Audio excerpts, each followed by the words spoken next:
দেখতে পাচ্ছেন আমরা এখন মহাসঙ্গমে যাচ্ছি ধীরে ধীরে। আমাদের অভিযোগ সামনে আছে, শুভদীপদা আছে, রূপেনদা আছে, প্রণবদা, দেবজিৎদা। আজকে জনসংখ্যাটা একটু কম বোঝা যাচ্ছে, কিন্তু সামনের দিকে গেলে বুঝতে পারবো যে জনসংখ্যাটা কতটা বেশি। আপনারা দেখতেই পাচ্ছেন আমাদের 144 বছরের পরপর যে মহাকুম্ভ হয়, এই সেই মহাকুম্ভের মেলা। দেখো, তো আমরা এখন যাচ্ছি কি সঙ্গম ঘাটে। হ্যাঁ, তোমাদের সঙ্গম ঘাটে গিয়ে তোমাদের সাথে দেখা হচ্ছে। ওকে ব্রে, এখন একটা গেটে আসলাম, এরকম আরও নাকি 2টা গেট পার হতে হবে, তারপরে আমরা যে ত্রিবেণী সঙ্গম, ওই সঙ্গমে যেতে পৌঁছাতে পারবো। দেখতে পাচ্ছেন জনগণের সঙ্গম। হ্যাঁ, তো আমরা যদি মহাসঙ্গমে যাই তো ভিড়টা আরও হয়তো বেশি হবে, আমরা বুঝতে পারছি।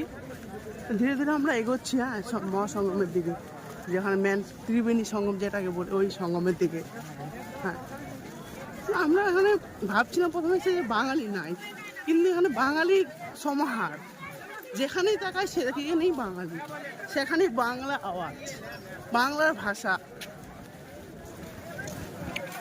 সামনের দিকে দেখছেন আপনারা, যত আগাচ্ছি তত ভিড়ের সঙ্গমটা আরও বাড়ছে। হ্যাঁ, জড়তা বাড়ছে, লোকজনের সংখ্যা বাড়ছে।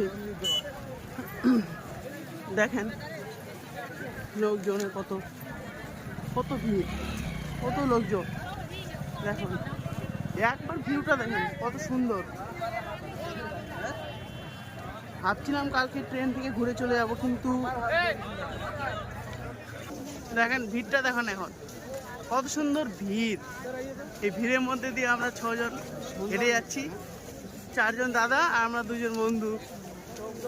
এত ভিড় ভাবতে পারিনি, কিন্তু আজকে থেকে আশা করি কালকে আরো ভিড়টা হবে। কালকে যেহেতু স্নানের ডেট আছে 12 তারিখ। হ্যাঁ।